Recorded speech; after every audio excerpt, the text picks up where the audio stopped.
Il y a 18 mois, quand Justine a appris que la DST souhaitait se doter d'une structure judiciaire pour enquêter sur le terrorisme d'origine sunnite, elle n'a pas hésité.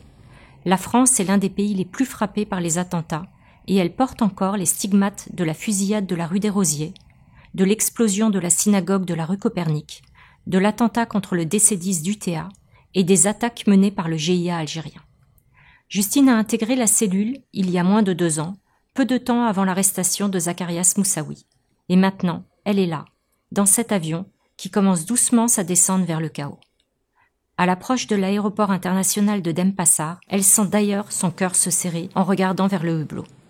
Vu du ciel, Ghouta ressemble à une ville bombardée, comme sur les clichés sépia de la Seconde Guerre mondiale. Au loin, l'épicentre de l'explosion n'est plus qu'un amas de cendres, de tôles, de poussière grise. Un cimetière à ciel ouvert qui contraste avec le bleu de l'océan et le vert des rizières qui s'étale à perte de vue.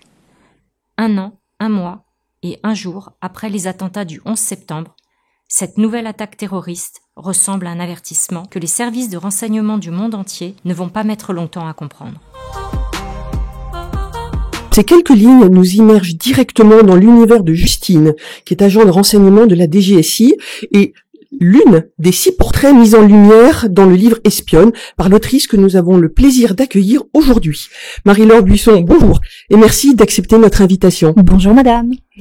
Alors, il y a 2 ans, vous avez déjà publié un premier livre qui s'appelait Combattante. Il s'agissait là aussi de portraits tout à fait originaux et inédits. Et cette année, ça y est, ce sont Espionne qui viennent prendre le relais et augmenter encore cette collection de portraits tout à fait fantastiques. Il a été édité aux éditions Presse de la Cité. Alors tout d'abord, pourriez-vous nous expliquer ce qui vous a donné envie d'écrire ces livres? Est-ce que votre parcours vous préparait à ce travail de recherche, d'écriture dans le domaine de la défense et du renseignement? Alors c'est une bonne question. Alors, mon parcours ne me préparait pas forcément à cela, puisque moi j'ai un passé d'avocat d'affaires. Alors certes, rien à voir. Rien à voir. Alors je suis maintenant une avocate repentie, puisque je n'exerce plus. Mais bien que j'ai prêté serment et beaucoup travaillé dans le domaine des fusions, acquisitions et autres affaires fiscales, j'avais toujours gardé en tête une fascination depuis que j'étais toute petite pour les enjeux de défense, le monde de la défense et le monde du renseignement. Donc, dès que j'avais l'occasion de m'instruire à ce sujet, je n'hésitais pas. Et ça m'est toujours resté vraiment. C'était quelque chose une passion qui était au fond de moi. Et je dois dire que récemment, il y a à peu près 5 ans, je me suis dit, mais dans le fond, je suis tellement passionnée par ce monde-là que j'ai envie d'écrire à son sujet. Et d'autant plus que j'ai quand même opéré un changement de carrière lorsque j'ai eu 40 ans passés, puisque j'ai décidé à cette époque d'être auditrice à l'Institut des hautes études de la défense nationale, que j'ai appris énormément de choses. Je me suis immergée à cette occasion dans le monde de la défense et que donc j'ai découvert beaucoup de choses que j'ai eu envie à un certain moment de restituer sous la forme de livres, et voilà, c'est fait. Dans votre livre, vous nous ouvrez à 6 personnages, 6 personnes, 6 individus, 6 jeunes femmes, ou moins jeunes d'ailleurs, 6 portraits, qui couvrent à la fois des périodes, mais aussi des origines géographiques différentes. Alors, vous nous emmenez dans les années 30, les années 50 sous Staline, ensuite auprès du Mossad dans les années 60 à 80, puis on voyage dans tous les sens du terme jusqu'en Corée du Nord aux années 90. Ensuite, on repart aux États-Unis dans les années 2000. Puis, on arrive à la DGSI. Bon, c'est vraiment, évidemment, celui qui est le plus important, de 2000 à 2010. Et vous terminez avec la DGSE de nos jours. Alors, à travers tout cet imaginaire, à travers tout cet environnement-là, comment avez-vous mené vos recherches? Comment avez-vous reconstitué ces parcours, ces affaires? Comment vous y êtes-vous pris? Alors, tout d'abord, ce que je souhaitais vous dire, c'est que, évidemment, moi, j'ai un prisme dans l'organisation et l'écriture de mes livres, et mon prisme, il est féminin. Donc, il vous a pas échappé que j'ai essentiellement parlé d'agents qui sont des femmes. Alors, bien sûr, elles sont entourées d'hommes. Tout ça, ce sont des histoires très palpitantes qui couvrent, comme vous l'avez dit, presque un siècle.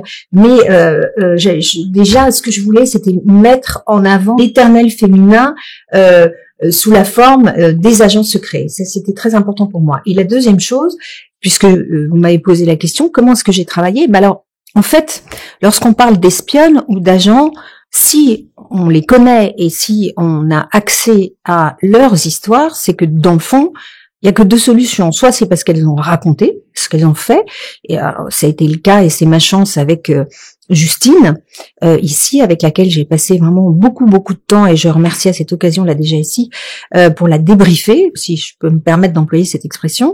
Et puis, alors ça c'est la première chose, l'agent se raconte. Alors il y en a d'autres qui ont raconté, comme par exemple Sonia, l'espionne de Staline, qui a donné les codes de la bombe nucléaire à Staline. Elle, à la fin de sa vie, elle a raconté ses mémoires. Donc c'est comme ça qu'on a su qu'il était.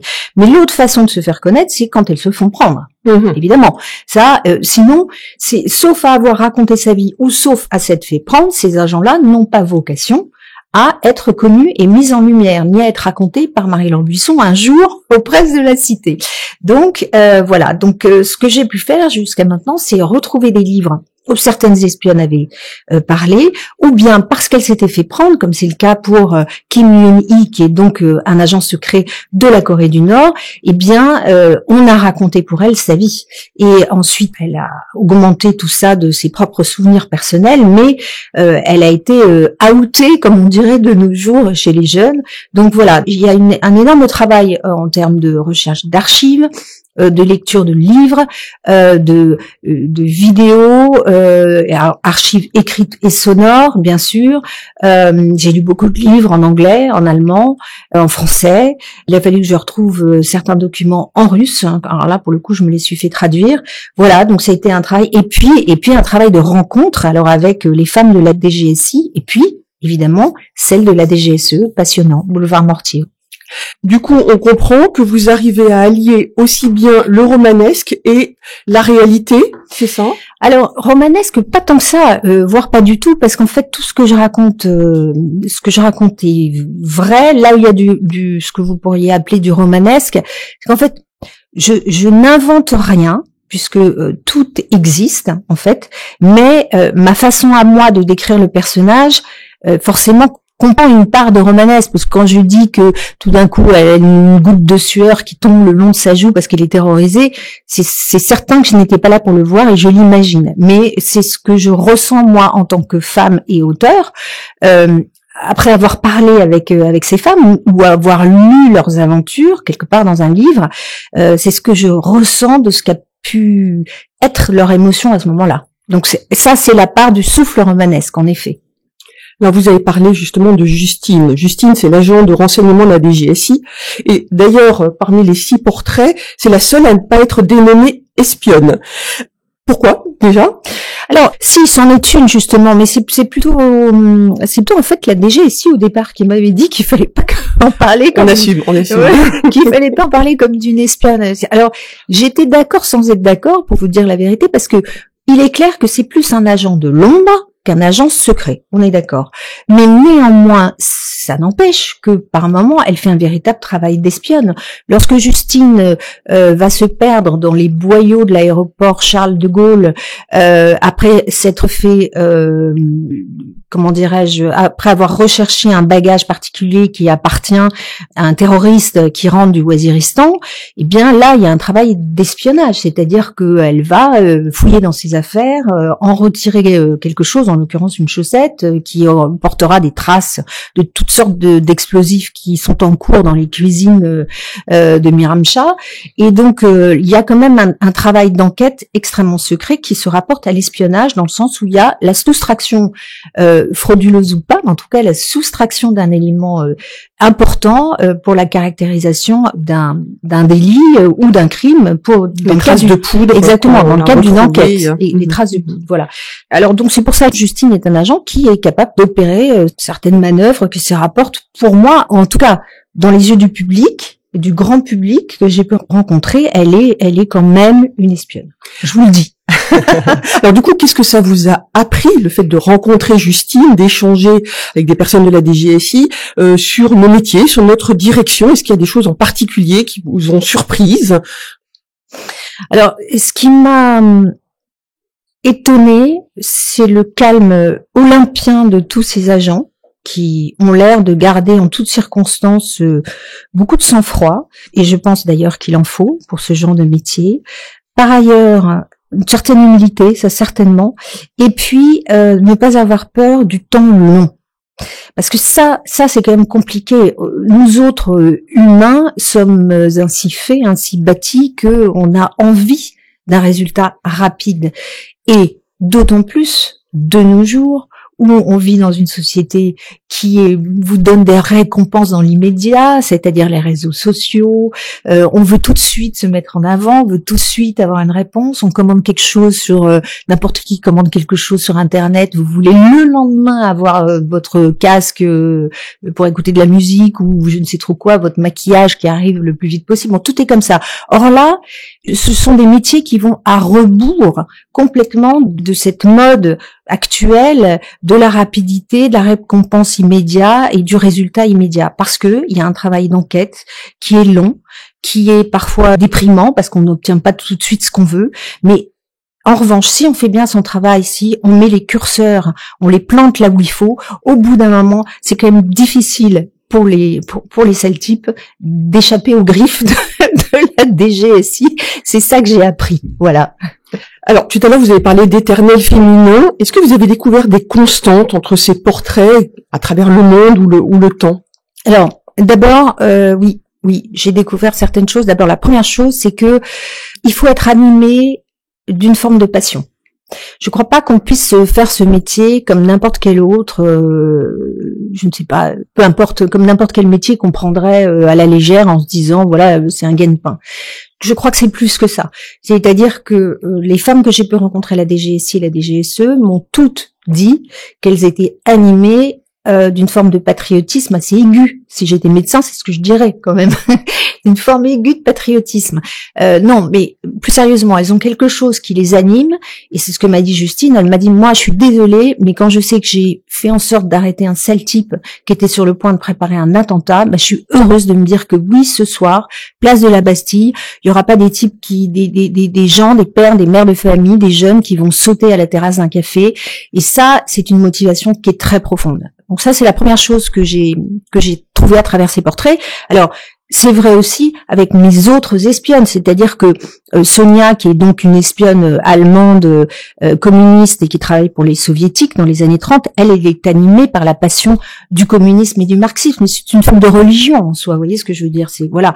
Kim Yoon-hee, l'espionne de Corée du Nord, elle est complètement, elle a subi depuis qu'elle est toute petite un lavage de cerveau, donc elle est complètement animée par son amour du grand leader et le fait que la patrie nord-coréenne doit vaincre les horribles satanistes que sont les Sud-Coréens et les Américains. Et elles sont toutes comme ça. La fille de la CIA, elle veut que l'Amérique soit la patrie des droits de l'homme qui apporte la liberté et la vérité au monde entier. Donc il y a quelque chose qui anime. Donc ça, c'est une première réponse. Et la deuxième réponse, c'est qu'en fait, j'en reviens à comment dirais-je, au monde que nous vivons aujourd'hui.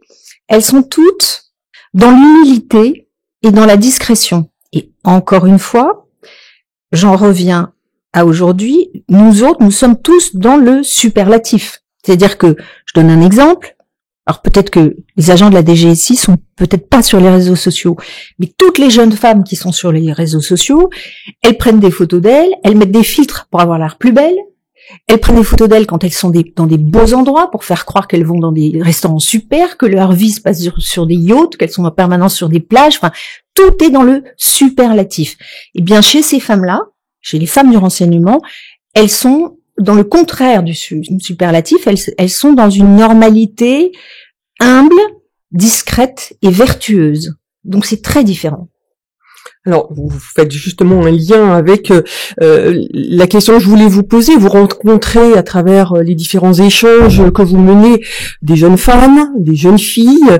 Qu'est-ce que vous pourriez leur dire justement pour celles qui vont découvrir cet univers en lisant votre livre ou qui envisageraient de s'orienter vers ces métiers? Moi, j'ai envie de leur dire foncez.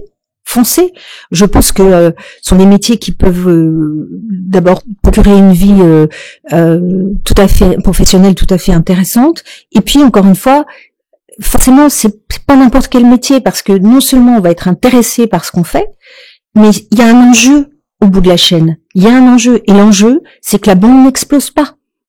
Voilà. ou que l'attentat n'ait pas lieu d'une manière ou d'une autre, ou que le gaz sarin ne soit pas disséminé dans le métro, ou que l'hypérite ne soit pas mis dans une enveloppe à destination de je ne sais combien de milliers de gens. Donc, cet enjeu-là, il donne de l'épaisseur, de la substance à votre métier et à cette carrière qui sera choisie par ces jeunes. Donc j'ai envie de leur dire, suivez votre instinct. Si votre instinct vous dit que c'est ça qui vous anime et que c'est le métier que vous avez envie de faire, alors foncez.